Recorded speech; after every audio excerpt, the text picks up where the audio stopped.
frente da casa onde eu morava, quando batia o vento, que era próximo à praia, bem pertinho da praia, o capim, os matos balançavam, porque eu achava que aquilo era o meu público.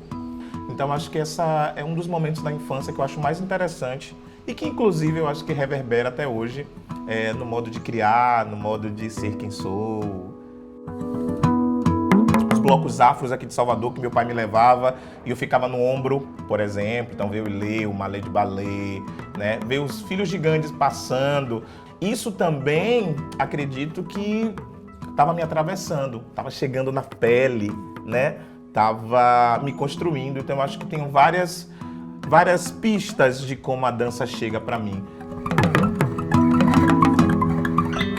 Mas também eu digo que tem uma ancestralidade aí, dessa herança negro-africana, né, no Brasil. Então, para mim, isso chega muito forte. Mas tem também um marco na minha vida que é ver o Jacaré do Tchan, né, que é um homem negro, e na época um homem negro e dançarino na TV.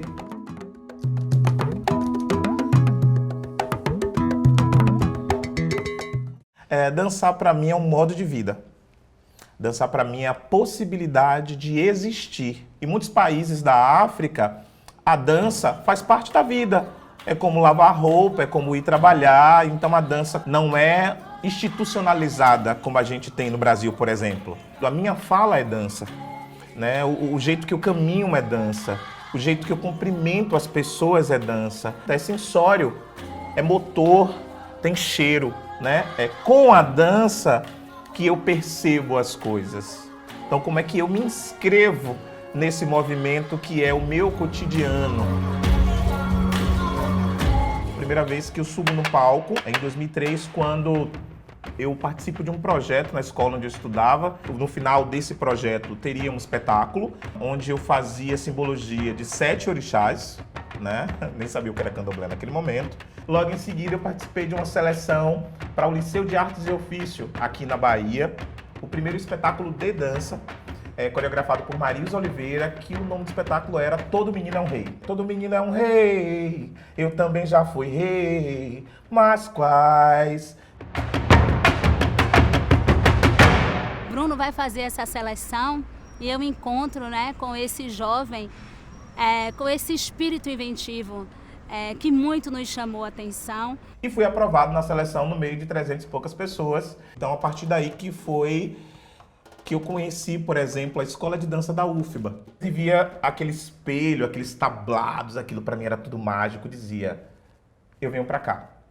Um dia eu vou estudar aqui, um dia eu vou ser professor daqui. Depois de um tempo, eu fui para a escola de dança da FUNSEB, que é a primeira escola de nível técnico em dança do Norte e Nordeste. E eu entro nessa escola já querendo ser coreógrafo. E eu tinha a proposta de fazer oficinas. Olha, gente, naquele momento eu já estava me sentindo professor. E aí cada sala apresentava uma coreografia, justamente para entender essas possibilidades de me profissionalizar. Eu já queria montar um coletivo para desenvolver os meus processos coreográficos, né? E aí eu junto alguns colegas, e aí, gente, a gente precisa montar um grupo, oficializar esse grupo, né?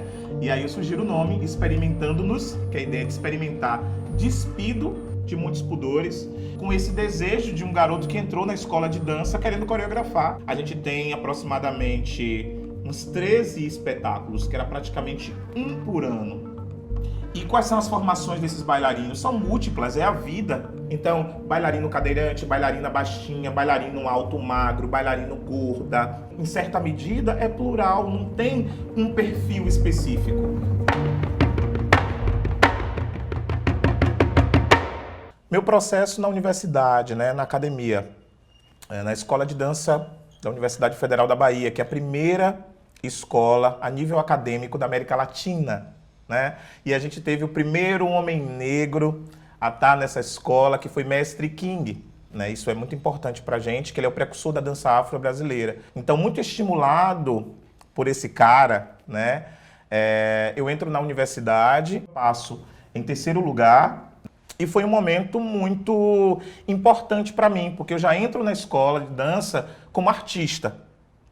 né? Então eu já tinha mais de 7 espetáculos, eu já tinha companhia de dança, que é Experimentando nos Companhia de Dança, eu já tinha dançado com a Atomicia de Dança, com alguns artistas da cidade. É nesse momento que eu escrevo sobre o Mestre King. E aí, em 2013, eu fiz um espetáculo em homenagem ao Mestre King, chamado Raimundos, e logo em seguida eu fiz o primeiro documentário no mundo sobre o Mestre King, né? 3 anos, 4 anos depois, o mestre partiu, nos deixou, mas a sua dança fica com a gente. E outra coisa, candomblé é candomblé. Dança afro já é outra coisa. Por que você está falando desses caras dessa forma na universidade? Porque é uma retomada de um pensamento africano que foi negado pra gente. Hoje Bruno está professor substituto da Escola de Dança da UFBA, onde eu também sou professora. Então, os nossos caminhos sempre se entrecruzando. Eu sou filho de Xangô, do orixá Xangô, o orixá da justiça. E Xangô usa um elemento muito especial, que é o Oxê, é um machado de 2 gumes. Quando, no Império de Oió, e a cidade de Oió ainda existe hoje na Nigéria, no continente africano, foi invadida, Xangô vai para um alto da pedreira e pede sabedoria para destruir os inimigos. O que é que Xangô faz? Com toda a fúria, bate com muita força o seu Oxê, o seu machado, na rocha e provocam raios.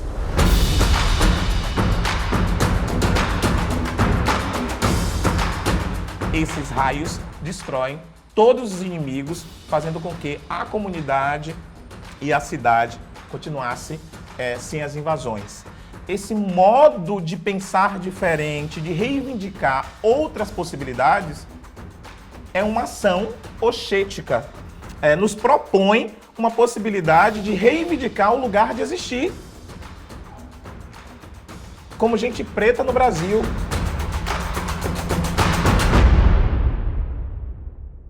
O quilombo como a sociedade, por exemplo, ou fazer como ação oxética, o EPA, Encontro Periférico de Artes, como um quilombo. Então o EPA ele surge como esse lugar de dizer, olha, existem artistas negros e negras, diversos, plurais, que produzem muitas artes no Brasil e são denegados, ou seja, não tem um lugar na sociedade de reconhecimento.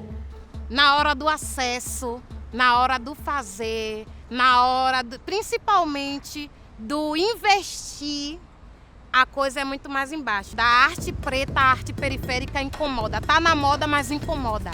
Precisamos, sim, retomar os lugares de gestão como lugar digno de estarmos onde precisamos estar, ou seja, somos a maioria da população brasileira. Então a ação oxética é para fincar e tomar o que é nosso por direito, né? De uma forma incisiva, assim como foi a forma de Xangô. Bruno, ele tem uma marca muito forte no trabalho dele, que é justamente se reconhecer enquanto esse homem negro que está numa cidade negra e que promove arte a partir dessas questões cotidianas. Qualquer coisa pode ser inspiração coreográfica. A observação, né, as percepções são possibilidades para mim de criação em dança. Então não é nada magnífico ou extraordinário.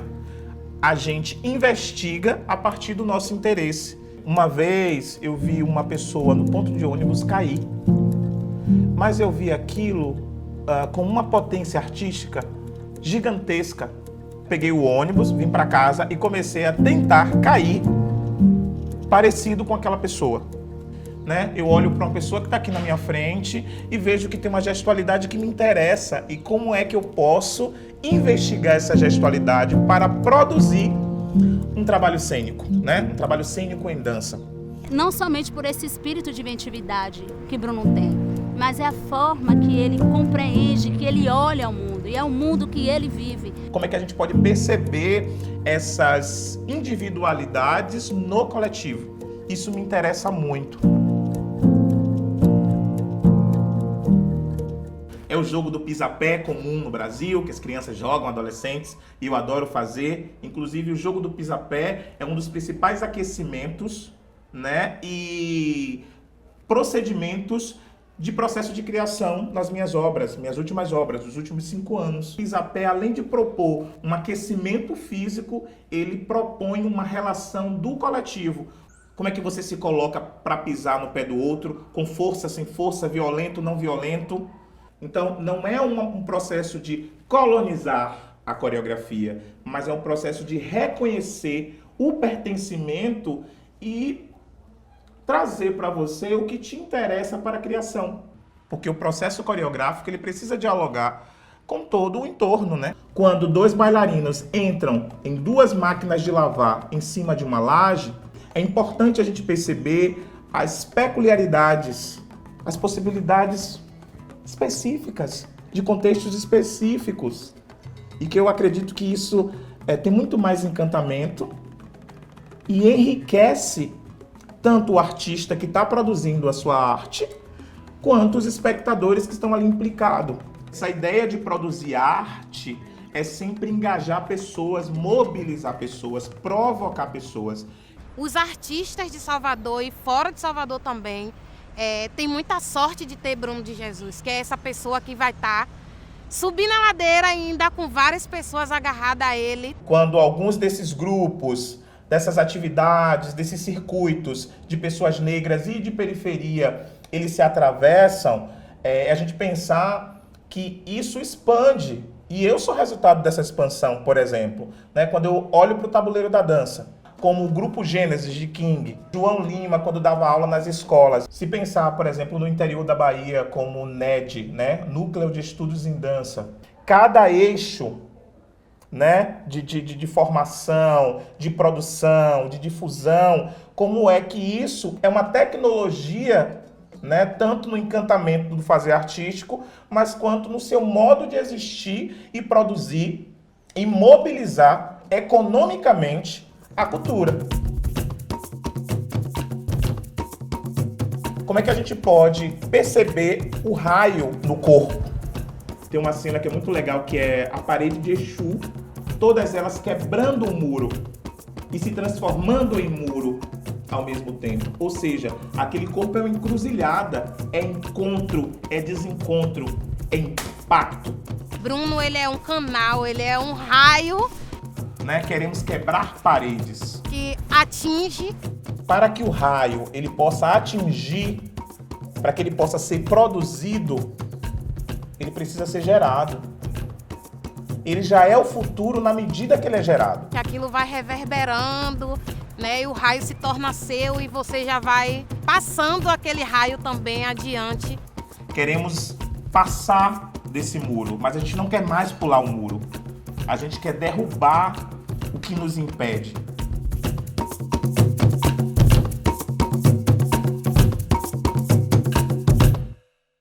A cada dia já é uma vitória. E essa vitória, ela já é o futuro da vida de cada jovem negro que está vivo. Entende? Então ele pulsa. É uma pulsação assim como o tambor. Valorizar essa memória ancestral que está no corpo da gente, que pulsa no corpo da gente, né?